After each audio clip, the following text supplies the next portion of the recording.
morning to all of you, or good evening, depending on where you are. Today, I'm really, really pleased to be here with Dr. Richard. And just a little bit about it for those of you who have just joined us. The Serene View is my weekly video podcast that I use to talk about all things related to conscious business. And for this series, we are focusing on workplace mental health. And today I have with me Dr. Richard Claydon, whom has a wonderful platform known as Drinking Dialogues, which he'll tell you a bit more about later, and who has for the last 3 months spent his time looking at all the different aspects of mental health in the workplace.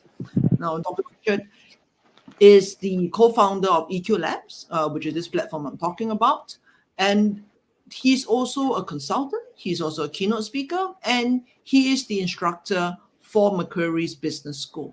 So welcome, Dr. Richard. Would you like to introduce yourself? Yeah, thanks, Serene. The one thing you missed out on is that I research irony and absurdity in organisations as well. That's the backbone of everything that I do, and you know, so part of what we'll be talking about is perhaps some of the absurdity in the well-being space, which has prodded my interest in it. You know, and that really underpins everything that I try and look at is, you know, why do these absurd things happen? And rather than getting upset by them, let's learn to find some joy in the absurdity and then start playing around with them, because that way we might start fixing them. Well, then, do you want to tell us a little bit more about these Drinking Dialogues? Okay, before he starts, let me just say that they are like the most amazing platform I've found, certainly last year, and quite possibly for many years before that. They are, you know, they're just these fascinating dialogues that are occurring every week. And so, what, Dr. Richard, tell us more about it. Yeah, so I mean, a lot of it relates to, again, that notion of absurdity that I mentioned. In when we're normally at work, we do have pockets of space where we can have interesting conversations about work. Quite often, they're the spaces where you drink together or break bread together. So the coffee before work, a yum cha, a lunch break somewhere, a post-work drink. Yeah, there you go. So you've got that kind of conversation happening in the edges and in the spaces and in the in-between within organizations. And because of the pandemic, that has been stripped away completely. Those kind of conversations are not happening anymore because we have to put formal Zoom calls in our calendars. You know, we don't tend to, you know, I've got something to talk to you about and pop over to someone's desk or invite them out for a coffee. And the research indicates that that's where most of the meaningful stuff happens. So what we tried to do was, well, can we recreate this lost space online? Can we create a space where it feels like that you're having a breaking bread or a drinking conversation with colleagues, and doing that kind of informal or semi-formal learning while doing it? And that was the idea. And so there's a number of things that we do, but the best metaphor to use is we try to create the equivalent of a really good dinner party experience, where you feel the conversation is flowing to the same way it would be when you're sort of in your second glass of red wine, if you drink, or you know that. But it's that, you know, the people have got to know each other, and you're having meaningful flowing conversations, but not just with the same person. You know, a bit with this person, and then you're distracted and you have something with somebody else, and then somebody else overhears and brings in their ideas. So we're trying to recreate that, but talking quite formally about aspects of organization and leadership and well-being and transformation, et cetera, and then the learning emerges from those conversations in interesting ways and in ways that are highly relevant to you, rather than just what the instructor wants to tell you. Right. And what made you decide to focus on workplace health for like the last 3 months? Yeah, well, we have a sort of a model of work, of the future of work, which we call a 5D model, and well-being sits in the core of it. But I'm not actually hugely interested in well-being as a subject myself. I mean, it's not, I research the stuff above the level of well-being. So the behavioral design, culture design, leadership, that kind of space. And the way I look at it is poor well-being in organizations is a symptom of that being done badly. So I've never thought that you could solve well-being at the level of well-being. I think you have to solve it at higher levels. So you actually don't think that well-being is like, solvable? Well, not. I think it's solvable, but not at the level of well-being itself. So what we looked at doing and why we focused on well-being was, can we bring in as many perspectives on well-being as possible to understand what that level of work is. So when it is a poor well-being at the center of workplace, can we understand what's going on there from as many perspectives as possible, so that we can look at I had a reasonably cynical start to it, and I thought of it as well washing. A bit like the greenwashing during when sustainability became a thing. So actually, it's just lip service. Nobody really cares. There's no business case for it. And I still don't think at the level of the work being done, there is a business case for it. I think the research very clearly shows at the level of well-being work done at the moment, there is no, A, you don't make people better, and B, you don't increase the bottom line. So I after 3 months, I haven't changed that perspective. But what I have done is I've become a much better and deeper understanding of the different and which ones I think are important, and in order to move into the organizational design that creates well-being. Well, so we had this conversation as well, right? About this well-washing and another gym membership, another yoga session. And you still think that that's what well-being programs are like? I mean, 2 months and you haven't changed your mind is what I'm trying to ask. I think the majority are, yeah. I think the majority, I think there's that, and one of my colleagues says, well, they're better to have than not. So it's not like get rid of them all, they're a waste of time. They're still better to have than not to have.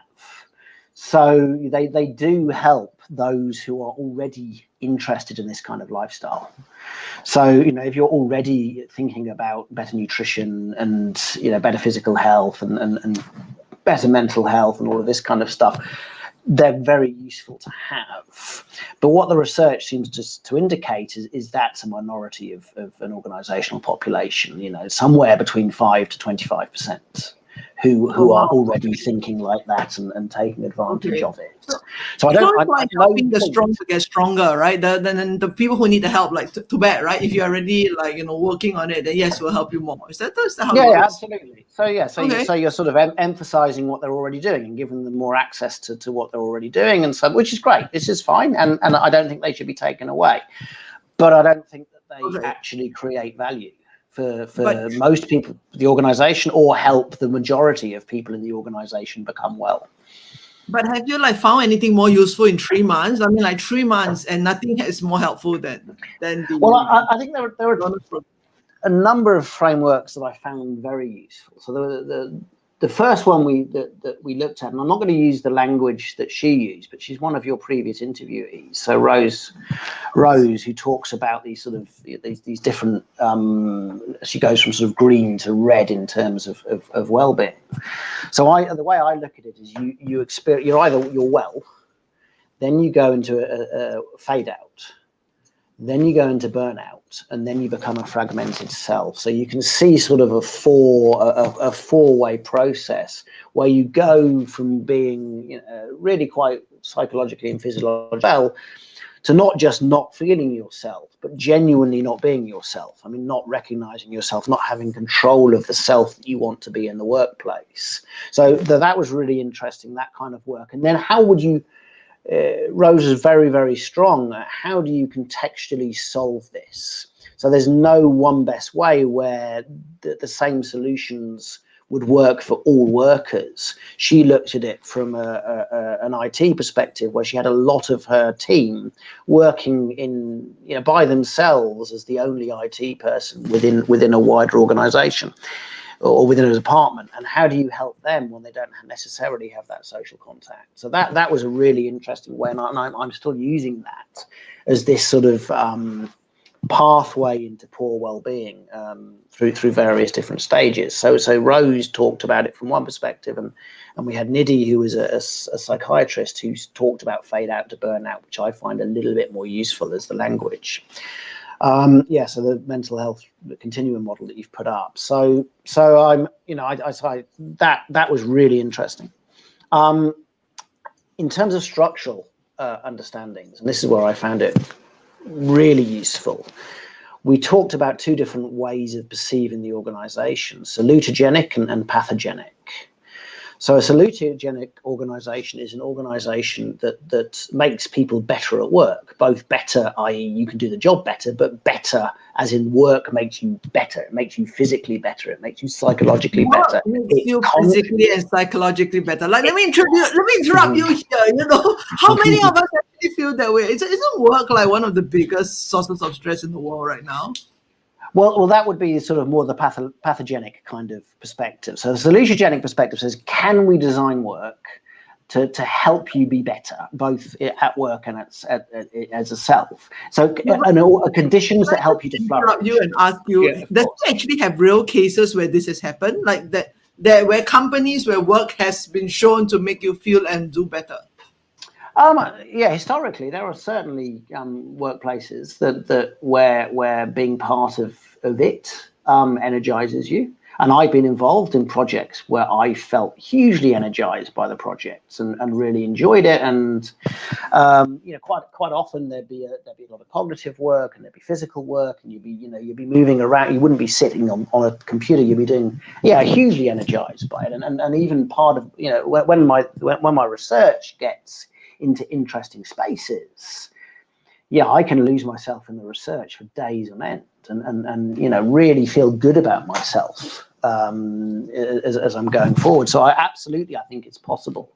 And I'll talk a little bit more about sort of how and why I think it's an important thing as we go on. But the opposite of it is pathogenesis. And I think this is so where the people are already broken and you're trying to patch them up. And I think this is where a huge amount of the well-washing is going on. There's also some really good work in the space, but there's troubling work in the space. So what I think that so when someone is beginning to fade out and to burn out, what a lot of the well-being programs sort of try and do is to patch them up rapidly and throw them back into the organizational conditions that caused the problem in the first place. So you're then in this vicious loop of okay, patch them up, get them back, patch them up, get them back, patch them, and eventually the fade out becomes worse and it burn out, etc., etc. This sounds like those like chimney sweepers or somebody like that, right? Like where you have this minus lungs and then you come down and we feed you something to stop your cough and send it back to the chimney. Yeah. So that's what I think it looks at the worst level. But I do think you can absolutely. So we talked to Brian Henderson, who is very public about having gone through some of his own mental challenges in the workplace, and then he's now trying to solve that. So he's coming from a very deep intellectual position in that pathogenic space. Having experienced it, how do we properly patch people up? No, I mean, patch them up is the wrong word. How do we actually mend them? When people are in this fade out position, how do we get them back into the healthy self so they don't move in the wrong direction? How do we what things do we put into the workplace that can enable that? I think it's like, I'm showing some stats because these are stats from COVID, right? 54% more exhaustion, more increased sadness, irritability, confusion, and even insomnia. I mean, 14% in a study says that they are non-functional. So I think this isn't kind of like, oh, a couple of people are having this problem, we need to get, deal with it. We're talking about like more than half of people being in this state at this point in time, right? Yeah, and I think COVID has probably amplified it. Yeah, but it's not like it wasn't there previously. It was still going on. And yeah, and so that's where my cynicism about well washing came in. Is it was just it's just, oh, we care about it, but we don't care about it enough to actually do the work. We'll just do these things that signal that we care, rather than actually doing the intellectual work. And so that's what we tried to do in the quarter of drinking dialogue sessions we had on well-being, was what does the work actually look like? Can I just argue this, right? I've spoken to business leaders, and the argument is, it's not our responsibility. It is the responsibility of the workers themselves. That is the argument. I mean, yes, I know that my people are dying, and I mean, the stats locally is like three times. But for this 14% one that I just showed, like the year before it was 6%, so it's like 2.5 times. But they're like, people are not doing well, but then hey, use COVID, everybody's not doing well, and it's their responsibility. Well, I mean, personal responsibility is part of it, but if you to abdicate responsibility for organisational conditions when you're an executive of that organisation is unacceptable to me. If you're creating conditions in your organisation that are making your people ill, so that you're creating pathogenic conditions rather than salutogenic conditions, or even neutral conditions. And then say, well, it's our people's responsibility to cope with the conditions that we've created. I don't think that's good enough. Just again to signal that look what we're doing. We're giving them all these options to go and be better at nutrition and to be better at, and to join gyms, etc., is also not good enough, because that just puts you in this vicious cycle of patch up, get back to work, patch up, get back to work.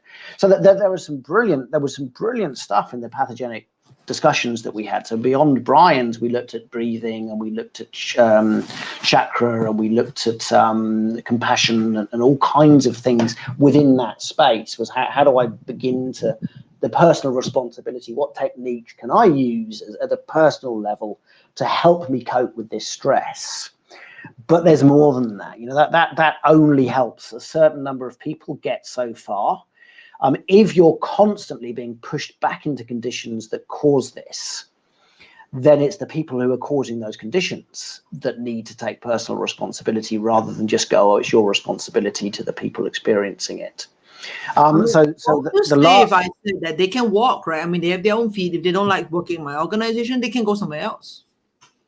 And I've heard that often enough, right? If they don't like working here and it's, killing them mentally, why don't they go somewhere else? Okay, so then you've got to look at, and this is where the bottom line stuff really is important. So again, just to go back to wellbeing programs, I don't have any evidence that wellbeing programs improve the bottom line at the moment, because I think they're well washing generally. But if you're saying, well, I've got all these people in the organization, so you've only got a few putting their heads up above the parapet saying this is too much for me. Okay, so if they're the signals. Okay, if there's a few, then there's probably a lot.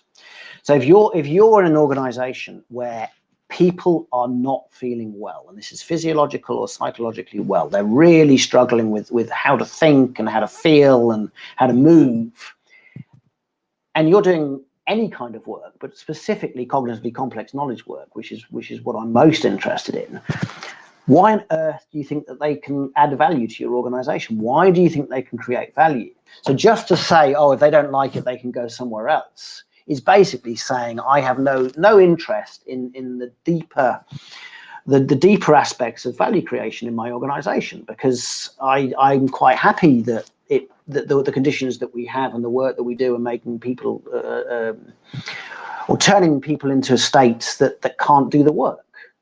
And then anyone who can't do the work, they're looking at the wrong thing. They're just looking at the people and not at the environment, and it's really problematic. So the third sort of model that I found really interesting was Anthony Malmo talked about. But before you go on, yeah, I wanted to ask. Sorry. I asked you this before, which is like, look, I mean, it all makes sense to us, right? Look, I don't know how many people is listening out there, but I doubt anybody who's listening would disagree with the fact that a well person will probably do better work than an unwell person. An unwell person will not do as good a work as a well person. I think everybody kind of knows this, but when you become a leader, why is it that it's then something that we have to convince leaders about? I mean, where's the gap, right? That you walk into an organization and now the organization says, no, I don't care if you're well or you're unwell, you should be able to do the work. Yeah, I mean, that's probably a 40-minute conversation in itself as to where the gap is. Yeah, there's a number of different things there. So when you're going through organizational positions into leadership positions, so one of the things is, if you've done an MBA, there's pretty much zero well-being being taught in an MBA. So there was a piece of research about 10 years ago now that looked at the top 100 MBAs in the UK. And how many actually have well-being as a component, and it was none. Okay, so it's not part of the MBA training. But beyond that, it's just not part. Leadership development. There's just not enough on the people side of it. It's sort of now it's all about visions and strategies, and there's no understanding of the people in it. And so the part of the strategy execution gap is, well, our people aren't able to do the work, therefore our people aren't good enough, rather than, well, we're creating conditions in which the work can't be done. So it's very difficult for anyone in these higher positions to turn the reflective eye upon themselves and say, perhaps it's my fault. It's much easier to say, oh, well, there's other things. But you've got to take, the idea that you're creating conditions that cause deep unwellness in your people, and you're getting value creation out of them. It's again, to go back to the word I used at the beginning, it's absurd. It cannot happen. I mean, Yuri has just like commented to say that, she doesn't think it's the responsibility of the leaders at all. In fact, he was looking at whether it could be the colleagues. I mean, should colleagues contribute to a healthier environment to each other? Well, I mean, so this is partly where the pathogenic stuff that Brian's doing is looking at is, well, how can you do it at team level? If it's very difficult to do at the organization-wide level, how can you create teams which can do this? They can look after each other's well-being within the team and have the kind of conversations that stop fade out, becoming burnout, etc. So I think, and I think that work's quite important, because you can absolutely, there are a number of team dynamics, for example, psychological safety, team dynamic, that can start enabling this kind of well-being as well. But, and to go back to Anthony Malmo's stuff, which I wanted to talk about, if we are creating organizational conditions which are overloading things like anxiety responses and low mood, because I think we are, it doesn't matter how personally responsible employees are, they are going to be overwhelmed by all of the environmental signals. So it's, think of us on the savannah watching out for lions. You need an appropriate amount of anxiety to make sure that lion is not and isn't going to come and eat you. But if that lion is hiding around every single corner in the organizational environment, that anxiety is up here all the time. So you're constantly living in fear that the lion is going to come and eat you, and that level of personal responsibility disappears. So those conditions, that you've got to be looking at, and this is the leadership responsibility, is how do we stop those conditions from happening? And this is the work, the kind of work that I'm very interested in, the power and politics and dramatic performances. And so we're now moving into the level of work that I do. Yeah, but I mean, Yuri is just like clarified to say that what he meant was that it's not just the responsibility of leaders. It's their responsibility too, but it's not just their responsibility. But what you're actually saying, if I'm hearing you correctly, is that at least for the leaders who are in a high enough position, it is their responsibility. Because look, I mean, I don't see the average peon or even, the average team being able to do anything about organizational structure. We are literally talking about, the CEO or at least the C-suite. Otherwise, who's going to affect organizational structure? No one, right? So then are you trying to say that it is the fault of the environment and therefore it is the fault of the top guys? No, I don't think it's necessarily the fault of so not necessarily the fault of the top guys. So the way that we think about organizations at the moment is outdated. So when we're looking at what contemporary knowledge work looks like and what high performing knowledge work looks like, there's a very different set of conditions required to do that well.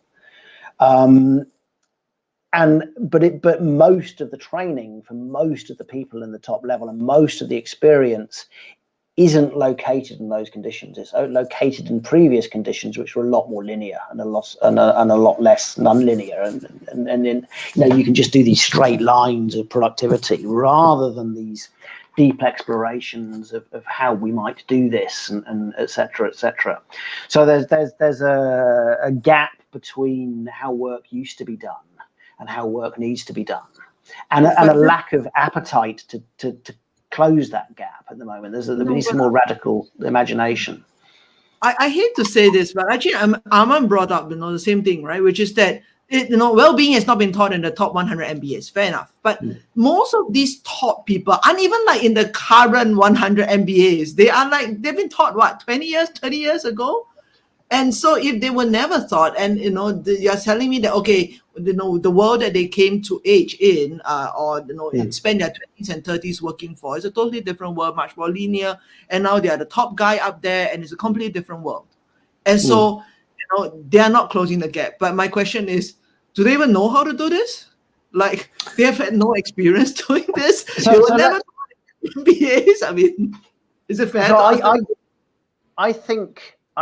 So to be positive about it and to be, I think there is an increasing awareness that this gap needs to be closed. So there's going to be a number of regulatory changes that your organizations are going to have to look after the psychological well-being of their employees and prove they are. Otherwise, there's going to be all kinds of challenges. You've got the transparency of the world now is people are going to say, oh, I'm not going to work for that place. So you're going to struggle getting talent if you're not actually creating the conditions where talent can flourish. So, and I think COVID has probably accelerated that awareness, which is perhaps a silver lining to something that has been pretty horrific. So I'm hopeful in that respect that there's the beginnings of an increase in appetite to do something a bit more radical about this. And I think there's a number of interesting conversations going on where that might be the case. But I'm hoping that instead of well-washing, just like greenwashing became actually a business case for sustainability, I think well-being will be the same thing. There will be a business case for properly structured well-being, where you're building organizational conditions that do enable people to flourish. And you're going to see a bottom line, massive bottom line increases from the organizations that are beginning to do that. And I think you already can if you look around the world. Is there a way to track it? I mean, let's ask the people who are listening in, right? Does any of them think that there's going to be a business case for it? Because like Yuri said that, I apologize. Yuri said that, the traits that get you to the top in most cases are not the ones that are caring and fostering. I mean, the caring and fostering people don't get to claw to the top of a competitive cutthroat organization. Is the way I will put it. No, but again, I think a lot of these organizations that are promoting people who, so at its worst, so there's a bunch of research around organizational conditions creating sociopathic individuals. So they socialize people into being pathological. So you don't necessarily have people who are naturally pathological in these positions, but they perform in a pathological manner because that's what gets rewarded. So that's part of the structural shift. Is can we actually shift structures so that these people are not being necessarily promoted? But again, I think so. This is one of the good sides of digital transformation. This is going to become, and we're already seeing it become more transparent. So when a politician does something that's sort of a bit dodgy, it's everywhere instantly. So that transparency, and that's going to hit organisations as well, and that this kind of transparency is going to filter through these digital networks. So that potentially is a change. I'm going to ask if this is, you think that this toxic leadership is a case of bad manners, but it sounds to me as though you kind of feel that they are, I don't know, evil people whom we have to now digitally hunt down and do, internet vandalism on. Is it? No, I don't think it's evil people. So I mean that's so if you actually look at the research, only a very, very small percentage of people are struggling with pathological challenges. That most people go to work to try and contribute, to try and be a team player, to try and do the good work. There's a challenge in how we've organised that causes this not to happen as well as it could, with the part of the output being poor well-being. So I'm very, people might say I'm naive in thinking that humans are generally good creatures, but I think they are. I think most of us. I agree with you. Humans are generally good creatures. CEOs? I mean, would you say the same is true of CEOs? I don't think that's the case. So I think that the organisational structures restrict them, and the market structures restrict them from doing the work that they perhaps need to do. So they end up, and so one of our dialogues we were talking about somebody coaching these CEOs. They end up getting to these positions where they now I can really finally do something about this and do all of this, and then they realise they can't. That you're still stuck within the system. So the idea that a CEO is an all-powerful leader that can just change a system, which of course is a commonplace. Oh yeah, no, the leader changes the culture and then role models and this, that, and that. It's nonsense. It doesn't work that way. They can have the system itself, to change it requires all kinds of different shifts in the nodes in the network and the bridges between the nodes. There's all kinds of behavioral changes that need to happen, and just having a leader who's going to say, well, I think we should do it this way, doesn't trickle down to all of the employees' experiences. So for example, if we live in a region of the world. Sorry, go. Do you want to finish? No, actually, I was just going to okay, you've just disagreed with manners. You've just disagreed with that. They're fundamentally evil. And then now you're telling me that even the CEO can't change. I'm like, is there any hope in changing this thing at all? Like if nobody seems to have, even you're telling me the CEO, the C-suite can't even change it. They're stuck in the system. Who's going to change the system then? Well, I think you're going to get organizations that are designing different systems. So one of our regular dialogue joiners, John Dobbin, talks about the complex adaptive systems approach to organizations. That is going to change the way organizations operate, and it's coming. I mean, the idea of a networked organization is already hitting the mainstream, and that is going to change structures. And I think it's going to change structures in a meaningful way, where the well-being of the human and the cognitive qualities of the human and what they're contributing is going to be central, and that's going to filter across the entire organization. So rather than a hierarchy where it's sort of controlled at the top and everybody else follows what they're going to do, I think you're going to see this new form of organization really start challenging the established players. Okay, so I mean, I hope so too. Let me stay a caveat to say I hope so too. But I think Aman has a very good question, right? I mean, if we are talking about humans being good, I mean, but we have created this like horrible structures. And now you're telling me, oh, there's hope, there's a new structure coming, yes, there's this like messiah on the horizon. What's to ensure that this new structure is not going to be created in the same way as horrifically as the last one? I mean, you can never. That's the whole challenge. So if you look at this sort of social division in the US, where one side is desperately trying to hold on to the old structures, and another side is saying, no, we're going to put these new structures in place, and we know exactly what they should look like. Just to assume that that's not going to create horror is again absurd. So it's more a case of how do we experiment within what we already have to try and start pushing organizational structures in a place where flourishing becomes possible, rather than just anybody to say, oh, I have the answer, crunch, because that is going to not work. So it's about a collective push and a collective experiment to move organizations into places where well-being is possible. And that is, that's going to take a long time, but it's going to look like that. And the network society is the fact we are all networked together means that this kind of stuff can spread through a network, and people can start thinking differently in a much more collective manner than previously. But I guess until and unless we to take Aman's question a bit further, we know why on earth the structures came up in the first place. What's to ensure? How do we ensure that the next ones are not going to be like that? And as Janikin was saying, we have this line, right, between what do we do for the greater good and what do we do for ourselves, and how are we going to bridge that, right? How do we take care of our own organization as well as maybe taking care of other society, organizations?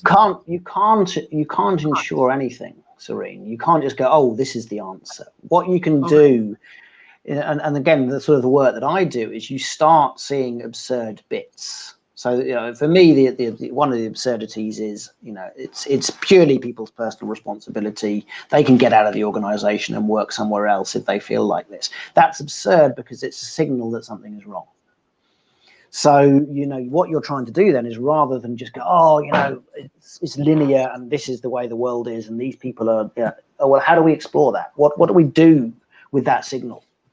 How do we explore possible ways of fixing that signal, of doing different things that can create a flourishing environment for the individual, but can also create bottom line improvements for the organization that I as a leader can learn from. So there's this constant collective movement, but there's signal. You've got to have the signals as well. Who determines this absurdity? I mean, we've just had a president of the most powerful country in the world who makes all of these statements that quite obviously he himself does not think to be absurd. So the people who say that, if you don't like our organization, you can work somewhere else, I doubt very much that they think that they're being absurd. I hate to tell you this. So you said, start with the absurd bits. Maybe the absurd bit for them is, why are you expecting organizations to be healthy for you? They are meant to be work. Work is meant to be unpleasant.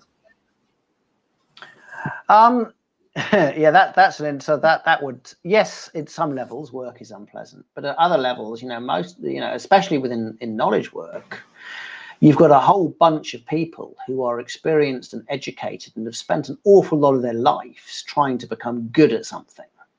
And then you're saying, well, now you're good at it, it's going to be unpleasant. Well, does that make sense? Is that not an absurd way to perceive the way the world works? I think it is. So, I don't think, again, it's not going to be an easy answer. But what you're going to do, what's going to happen is you are going to see some organizations get this right. And that getting that right is going to transmit through some of the network. And I think it's already happening. You're already seeing organizations operate differently, and an interest in what are they doing. So my favorite example is always hire in China. Which is a complex adaptive system,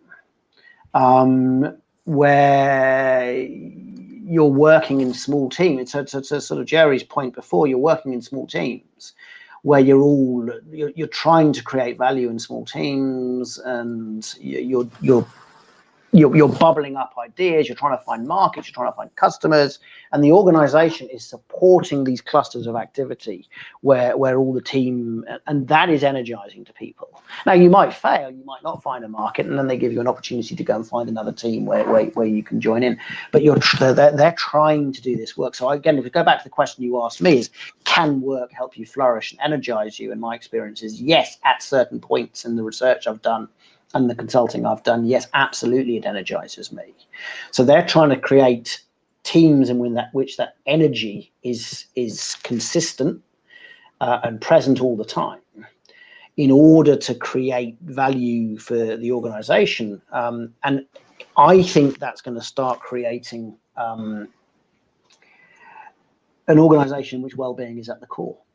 Okay. So, I mean, I understand that, nobody can predict what's going to happen, but are there factors? It's just kind of like health, right? I mean, nobody can predict that you will be healthy, but we do know that eating a good diet, or, in general, exercising and so on will help. So in these 3 months, have you learned of anything that will kind of contribute, even if it doesn't predict? Yeah, I mean, there are, everything we learn can contribute. So everyone that we were talking to is trying to do this work to different levels of success. So some of them are creating, running companies where they're creating psychological servicing and therapy and things for employees who are struggling and can help at that level.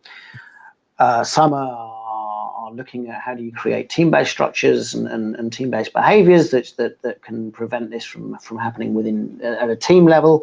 Others are looking at how do you do it at a full organizational level. Others within the digital realm, how do you actually use AI, assistive intelligence, and the possibilities of digital technology to help people. So there's masses and masses of interesting stuff going on. The challenge for me is the lack of, and for me, there's almost a loss of the capitalist imagination in lots of these big organizations, in that imaginative solutions can make a difference.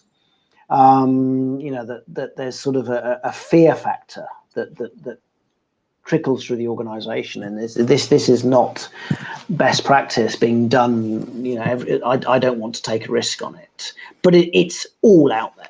And I think all of it can make a difference if it's taken seriously.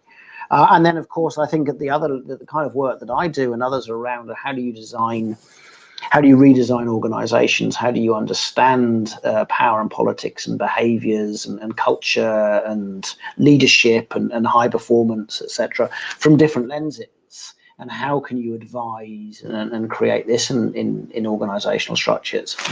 That also is going to start making a difference, because I'm by no means the only person in the world doing that. There's an awful lot of people looking at this from different angles as well. Okay. So, I mean, we are coming to 45 minutes mark almost. Is there any last words that you want to leave, this discussion with?